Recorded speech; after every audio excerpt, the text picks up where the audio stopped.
ನಮಸ್ತೆ ವೀಕ್ಷಕರೇ, best news Kumar one Kannada news ಚಾನಲ್ಗೆ ನಿಮ್ಮೆಲ್ಲರಿಗೂ ಸ್ವಾಗತ. ಕರ್ನಾಟಕದ ಬಿ ಜೆ ಪಿಯಲ್ಲಿ ಇದು ಒಂದು ದೊಡ್ಡ ಸುದ್ದಿ ಅಂತಲೇ ಹೇಳ್ಬೋದು.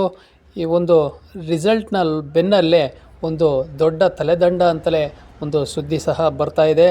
ಹಾಗಾದರೆ ಏನು ಈ ವಿಷಯ ಅಂತಂದು ನಾವು ತಿಳ್ಕೊಂಬರೋಣ ವೀಕ್ಷಕರೇ. ಅದಕ್ಕೂ ಮುಂಚೆ ನಮ್ಮ ಚಾನಲ್ನ ಸಬ್ಸ್ಕ್ರೈಬ್ ಮಾಡಿಲ್ಲ ಅಂದರೆ ನೀವು ಇನ್ನೂ ಸಬ್ಸ್ಕ್ರೈಬ್ ಮಾಡ್ಕೊಳ್ಳಿ ಮತ್ತು ಬೆಲ್ ಬಟನ್ ಮೇಲೆ ಕ್ಲಿಕ್ ಮಾಡಿ.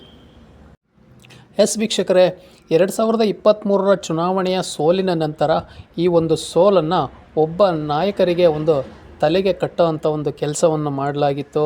ಅದೇ ಒಂದು ನಾಯಕ ಯಾರು ಅಂತಂದರೆ ಇವತ್ತು BL ಸಂತೋಷ್ ಅಂತಲೇ ಹೇಳ್ಬೋದು. ಅಲ್ಲಿ ಪಕ್ಷದಲ್ಲಿ ಒಂದು ಮಾತುಗಳು ಸಹ ಕೇಳಿಬರ್ತಾಯಿತ್ತು. BL ಸಂತೋಷ್ ಅವರು ಹಸ್ತಕ್ಷೇಪ ಮಾಡದೇ ಇದ್ದಿದ್ದರೆ ಇವತ್ತು BS ಯಡಿಯೂರಪ್ಪನವರು ಒಂದು ಸಕ್ರಿಯ ಒಂದು ಕೆಲಸ ಮಾಡಿ ಪಕ್ಷದಲ್ಲಿ ಒಂದು ಒಳ್ಳೆಯ ಸ್ಥಾನಕ್ಕೆ ಒಂದು BJPಯನ್ನು ತಂದು ನಿಲ್ಲಿಸ್ತಾ ಇದ್ದರು. ಅಟ್ಲೀಸ್ಟ್ ಬಹುಮತ ಬರದೇ ಇದ್ದರೂ ಪರವಾಗಿಲ್ಲ, ಕಾಂಗ್ರೆಸ್ಸನ್ನು 135-336 ಸೀಟ್ಗಳಿಗೆ ಹೋಗೋ ಮಟ್ಟಕ್ಕೆ ಅದೊಂದು ತಡೆದು ನಿಲ್ಲಿಸಿ ಒಂದು BJP ಪಕ್ಷನ ಒಂದು ಸುಭದ್ರವಾಗಿ ಒಂದು ನೆಲೆಯನ್ನು ನಿಲ್ಲಿಸ್ತಿದ್ರು. ಆದರೆ ಸಂತೋಷ್ ಅವರ ಹಸ್ತಕ್ಷೇಪದಿಂದ ಒಂದು ರಾಜ್ಯ BJPಯಲ್ಲಿ ಒಂದು ಅತಂತ್ರ ಸ್ಥಿತಿಗೆ ಬಂದು ತಲುಪಿದೆ ಅಂತಲೂ ಹೇಳ್ಬೋದು. ಆಮೇಲೆ ರಾಜ್ಯ ನಾಯಕರಿಗೂ ಸಹ ಈ ಮಾತುಗಳನ್ನ ಲೆಕ್ಕಕ್ಕೆ ತಗೊಂಡಂಥ ಹೈಕಮಾಂಡ್ ಸಂತೋಷ್ ಅವ್ರ ಮಾತುಗಳನ್ನು ಹೈಕಮಾಂಡ್ ಲೆಕ್ಕಕ್ಕೆ ತಗೊಂಡು ಒಂದು ದೊಡ್ಡ ಬದಲಾವಣೆಯನ್ನು ಸಹ ಒಂದು ರಾಜ್ಯ ಮಟ್ಟದಲ್ಲಿ ಮಾಡಿತ್ತು. ಹೊಸ ಅಭ್ಯರ್ಥಿಗಳಿಗೆ ಒಂದು ಮಣೆ ಹಾಕೋದ್ರ ಮೂಲಕ ಒಂದು ದೊಡ್ಡ ಮಟ್ಟಕ್ಕೆ ಒಂದು ಕೈ ಹಾಕಿ ಒಂದು ಕೈ ಎಲ್ಲೋ ಸುಟ್ಕೊಂಡಿದ್ದಾರೆ ಈ ಒಂದು ಪ್ರಯೋಗ ಮಾಡಲಿಕ್ಕೆ ಅಂತಂದು ಸಹ BL ಸಂತೋಷ್ ಅವ್ರ ಮೇಲೆ ಹೈಕಮಾಂಡ್ ಒಂದು ಮುನಿಸನ್ನು ಸಹ ತೋರಿಸಿತ್ತು. BJP ಹೈಕಮಾಂಡ್ ಸಹ ಯಡಿಯೂರಪ್ಪರವ್ರನ್ನ ನಾವು ಎದುರಾಕೊಂಡು ಇವತ್ತು 2023ರಲ್ಲಿ ಒಂದು ದೊಡ್ಡ ಸೋಲನ್ನು ಅನುಭವಿಸಿದ್ದೀವಿ. ಆದರೆ ಲೋಕಸಭಾ ಚುನಾವಣೆಯಲ್ಲೂ ಸಹ ನಾವು ಯಡಿಯೂರಪ್ಪನವರ ಮಗನಿಗೆ ನಾವು ರಾಜ್ಯಾಧ್ಯಕ್ಷ ಪಟ್ಟವನ್ನು ಕಟ್ಟದೇ ಇದ್ದಿದ್ದರೆ ಈ ಗ್ಯಾರಂಟಿ ಸ್ಕೀಮ್ಗಳ ವಿರುದ್ಧ ನಾವು ಹೋರಾಡಿ ಗೆಲ್ಲೋದು ತುಂಬಾ ಕಷ್ಟ ಆಗ್ತಿತ್ತು. ಆದರೆ BL ಸಂತೋಷ್ ಅವ್ರನ್ನ ದೂರ ಇಟ್ಟು ವಿಜೇಂದ್ರ ಅವರಿಗೆ ನಾಯಕತ್ವ ಕೊಟ್ಟಿರೋದ್ರಿಂದ ಇವತ್ತು ನಾವು ರಾಜ್ಯದಲ್ಲಿ NDA ಮೈತ್ರಿಕೂಟ JDS ಸೇರಿಸಿ ಇವತ್ತು 19 ಸೀಟುಗಳನ್ನ ಗೆಲ್ಲೋದಕ್ಕೆ ಒಂದು ತುಂಬಾ ಅನುಕೂಲವಂತೂ ಆಗಿದೆ. ಇದರಂತೆಯೇ BL ಸಂತೋಷ್ ಅವರ ಈ ಕಾರ್ಯಕ್ಷಮತೆಗೆ ಇವತ್ತು ಹೈಕಮಾಂಡ್ ತುಂಬಾ ಬೇಸರವನ್ನು ವ್ಯಕ್ತಪಡಿಸಿತ್ತು. ಅದರಂತೆ ರಾಜ್ಯಕ್ಕೆ ಬಂದರೂ ಸಹ BL ಸಂತೋಷ್ ಅವ್ರನ್ನ BJPಯಿಂದ ದೂರನೇ ಇಟ್ಟಿದ್ದಾರೆ ಅನ್ನೋ ಒಂದು ಮಾತುಗಳು ಸಹ ಕೇಳಿಬರ್ತಾಯಿದೆ. ಯಾಕಪ್ಪ ಅಂತಂದರೆ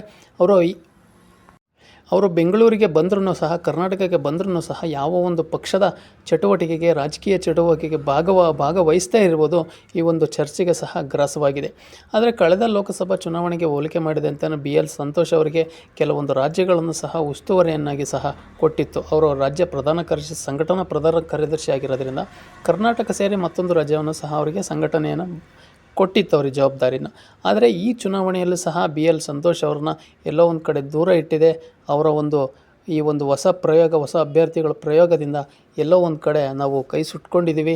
ಅವರನ್ನು ದೂರ ಇಟ್ಟು ಯಡಿಯೂರಪ್ಪನವರಿಗೆ ಒಂದು ನಾಯಕತ್ವ ಮತ್ತು ವಿಜೇಂದ್ರ ಅವರಿಗೆ ನಾವು ಒಂದು ಸಪೋರ್ಟನ್ನು ಕೊಟ್ಟರೆ ರಾಜ್ಯದಲ್ಲಿ ಒಂದು ಒಳ್ಳೆಯ ಸ್ಥಾನಮಾನದಲ್ಲಿ ನಾವು ಗೆಲ್ತೀವಿ ಅನ್ನೋದನ್ನು ಸಹ ಮನಗಂಡ ಹೈಕಮಾಂಡ್ ಇವತ್ತು ರಾಜ್ಯಾಧ್ಯಕ್ಷರನ್ನು BY ವಿಜೇಂದ್ರ ಅವ್ರನ್ನ ಮಾಡಿದ್ದಾರೆ.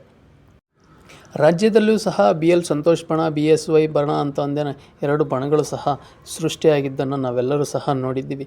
ಆದರೆ ಈಗ RSS ಒಂದು ದೃಢ ನಿರ್ಧಾರಕ್ಕೆ ಬಂದಿದೆ ಅಂತಲೇ ಹೇಳ್ಬೋದು. ಇವತ್ತು RSSನ ಸಂಘಟನೆಗೆ BL ಸಂತೋಷ್ ಅವ್ರನ್ನ ಕರೆಸ್ಕೊಳ್ಳೋಕ್ಕೆ ಒಂದು ಪ್ರಯತ್ನವನ್ನು ನಡೆಸಿದೆ ಅಂತಲೇ ಹೇಳಲಾಗ್ತಾ ಇದೆ. BL ಸಂತೋಷ್ ಅವ್ರನ್ನ BJP ಸಂಘಟನಾ ಪ್ರಧಾನ ಕಾರ್ಯದರ್ಶಿಯಿಂದ ಅಲ್ಲಿಂದ RSSಗೆ ತಗೊಳ್ಳೋದ್ರ ಮೂಲಕ ಸಂಘಕ್ಕೆ ಅವ್ರನ್ನ ಸೀಮಿತಗೊಳಿಸಬೇಕು ಅನ್ನೋ ಒಂದು ನಿಟ್ಟಿನಲ್ಲಿ ಈ ಪ್ರಯೋಗವನ್ನು ಸಹ ಮತ್ತೊಂದು ದೃಢ ನಿರ್ಧಾರವನ್ನು ಸಹ RSS ತಗೊಳ್ತಾ ಇದೆ ಅನ್ನೋ ಮಾತುಗಳು ಸಹ ಕೇಳಿಬರ್ತಾ ಇದೆ ವೀಕ್ಷಕರೇ. ಆದರೆ ಮುಂದಿನ ದಿನಗಳಲ್ಲಿ ಇದು ರಾಜ್ಯ ಮಟ್ಟದಲ್ಲಿ ಮತ್ತೆ ಯಡಿಯೂರಪ್ಪರವರ ಬಲ ಜಾಸ್ತಿಯಾಗಿದೆ ಅಂತಲೇ ಸಹ ಮಾತುಗಳು ಸಹ ಕೇಳಿಬರ್ತಾ ಇದೆ. ಏಕೆಂದರೆ ಗ್ಯಾರಂಟಿ ಸ್ಕೀಮ್ಗಳ ವಿರುದ್ಧ ಇವತ್ತು ರಾಜ್ಯದಲ್ಲಿ 17 BJP ಮತ್ತು JDS 2 ಸೀಟುಗಳು ಟೋಟಲ್ 19 ಸೀಟುಗಳನ್ನು ಗೆಲ್ಲೋದು ಹುಡುಗಾಟ ಅನ್ನೋ ಮಾತನ್ನು ಆಗಿರಲಿಲ್ಲ. ಏಕೆಂದರೆ ಮಧ್ಯ ಭಾರತದಲ್ಲಿ UP ಆಗಿರ್ಬೋದು, ರಾಜಸ್ಥಾನ ಆಗಿರ್ಬೋದು, ಮಹಾರಾಷ್ಟ್ರ ಆಗಿರ್ಬೋದು, ಇಲ್ಲಿ ಯಾವ ರೀತಿ BJPಗೆ ಹೊಡೆತ ಬಿದ್ದಿದೆ ಅನ್ನೋದನ್ನ ನಾವು ಎಲ್ಲರೂ ಮನಗಂಡಿದ್ದೀವಿ. ಆದರೆ ಕರ್ನಾಟಕದಲ್ಲಿ ಹೋಲಿಕೆ ಮಾಡಿದೆ ಅಂತಂದರೆ ಇದು ಬೆಸ್ಟ್ ಪರ್ಫಾರ್ಮೆನ್ಸ್ ಅಂತಲೇ ಒಳ್ಳೆಯ ನಾಯಕತ್ವ ಅಂತಲೇ ಹೇಳಲಾಗ್ತಾ ಇದೆ. ನಮ್ಮ ಮಾಹಿತಿ ನಿಮಗೆ ಇಷ್ಟ ಆಗಿದ್ದರೆ ದಯವಿಟ್ಟು ನಮ್ಮ ಚಾನಲ್ನ ಸಬ್ಸ್ಕ್ರೈಬ್ ಮಾಡಿ ಮತ್ತು ಬೆಲ್ ಬಟನ್ ಮೇಲೆ ಕ್ಲಿಕ್ ಮಾಡಿ ಅಂತ ಹೇಳ್ತಾ ಮುಂದಿನ ವೀಡಿಯೋದಲ್ಲಿ ಸಿಗೋಣ.